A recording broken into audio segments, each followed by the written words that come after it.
चोरों की चोरी पकड़ने पूरे देश को शपथ पत्र देना होगा। One nation one election. एक ही बार में इतने बड़े खजाने पर हाथ साफ कर दो, ये छोटी चोरियों में क्या रखा है। निवेदन है राहुल गांधी के बम फोड़ने वाले खबर को पूरा पढ़ने और देखने के बाद ही इस वीडियो को पूरा देखें। नमस्कार, मैं हूं पुखराज सिंह और आप देख रहे हैं आरजे रमझाझर न्यूज छत्तीसगढ़। फकीरी वाले बाबाओं की चाय बेचने वाली सरकार चोर है। चोरी से चाय बेचते हुए अनपढ़ सरकार के पास न जाने कहां से डिग्री आ जाती है। चोरी से फकीर प्रधानमंत्री के पास अरबों खरबों के इन्वेस्टर्स आ जाते हैं। चोरी से मीडिया गोद में बैठकर तलवे चाटती है। चोरी से धर्मनिरपेक्षता वाले राज्य को हिंदू राष्ट्र बनाने और लोगों के वोटों की चोरी कर विश्वगुरु बनने का दावा किया जाता है।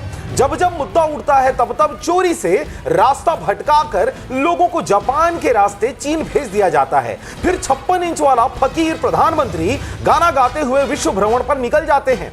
मेरा जूता है जापानी, ये पतलून इंग्लिस्तानी, सब कुछ है विदेशी फिर भी दिल है हिंदुस्तानी। जरूरी सूचना, खबर का विश्लेषण ऐसा आपको कहीं नहीं मिलेगा, इसलिए निवेदन है इसे ज्यादा से ज्यादा लोगों तक पहुंचाएं और खबरों को पूरा देखें। यह चोरी का नहीं है। मुद्दे से ज्यादा इतिहास छेड़ने वाली चोरों की सरकार आए दिन एक देश एक चुनाव, एक देश एक शिक्षा, एक देश एक धर्म, सारी बातें एक नंबर पर, लेकिन करतूते सारे 2 नंबर वाले। उनके दिलों में इतना डर समाया हुआ है, पल पल में कानून बदलते हैं। सब कुछ डिजिटल है पर मतदान कई चरणों में, वोटों की गिनती महीनों बाद, डिजिटल डाटा मांगने पर हार्ड कॉपी और वोटों के आंकड़े और दस्तावेज 15 दिनों में ही डिलीट। आखिर क्यों, जरा सोचिए। अब समझ में आया यह बाबाओं की सरकार बार बार यह क्यों कहती है हम तो फकीर हैं, झोली उठाकर निकल चलेंगे। आज समझ में आया कि यह फकीरी वाली सरकार केवल दिल्ली में नहीं बल्कि पूरे देश के कोने कोने में लोकसभा, विधानसभा और पंचायतों तक घुस पड़े हैं। हर जगह झोली वाले फकीर बरसों बरस से कुंडली मारे बैठे हुए हैं।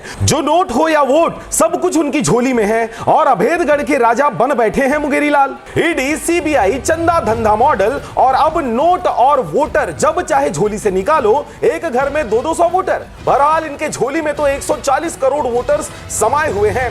200-250 क्या है। जब जब चुनाव आता है तब तब इनका नोट और वोट अचानक झोली से निकलकर इलेक्शन कमीशन के सर पर कुंडली मारकर बैठ जाती है और फन फैलाए जनता को डसना शुरू कर देती है। बाकी का काम वर्ष भर फकीर झोला छाप बाबा की गोद में बैठे सपोले तलवे चाटने वाले गोदी पत्रकार और टीवी चैनल अखबार बाबा जी के चमत्कारों का बखान करते विश्व रूपी प्रसाद बांटते रहते हैं। खबर में आगे अभी बहुत कुछ है, कृपया वीडियो को पूरा देखें। 80-90 साल के बुजुर्ग पहली बार उनकी झोली से निकलकर वोट डालते हैं। शाम 5 बजे के बाद झोली से निकले लाखों मतदाता झोला छाप बाबा को वोट दे जाते हैं। बाप का नाम पता नहीं, घर मकान संख्या 0, एक घर में 200-250 मतदाता और वो भी अलग अलग धर्म संप्रदाय के। बहुत ही चमत्कारी बाबा लगते हैं। निसंदेह दिव्य पुरुष या नॉन बायोलॉजिकल ही होंगे, लेकिन इस पर झोला छाप चमत्कारी बाबा से सवाल पूछने पर शपथ पत्र लगता है। ऐसे ही जवाब नहीं देंगे, ऐसे ही निकल पड़ेंगे कथा कहने। जी हां, कथा कहने। विश्व का सबसे बड़ा कथावाचक प्रधानमंत्री ही तो हैं। मुद्दे की बात और सवालों पर जवाब नहीं देंगे पर बेमतलब रेडियो टीवी पर आकर लंबी लंबी कथा जरूर हाँक जाएंगे और उनकी 2 रुपट्टे वाली ट्रोल आर्मी और आईटी सेल बात बात पर कहेंगे वाह मोदी जी वाह। नेता विपक्ष के अथक प्रयासों से इलेक्शन कमीशन ने हार्ड कॉपी 7 फुट का दस्तावेज, वोटरों से जुड़ी हुई जानकारी इलेक्शन कमीशन से प्राप्त की। 6 महीनों के रिसर्च और अथक प्रयासों के बाद इलेक्शन कमीशन के इस चमत्कार को पकड़ा गया है, जिसमें यह सिर्फ एक विधानसभा और एक लोकसभा का रिजल्ट है, जिसमें विधानसभा में ही 1 लाख से ज्यादा फर्जी वोट डाले गए हैं। तो जरा सोचिए पूरे देश में कितने फर्जी वोट डाले गए होंगे और कितने सीटों पर चोरी का कमल खिला होगा।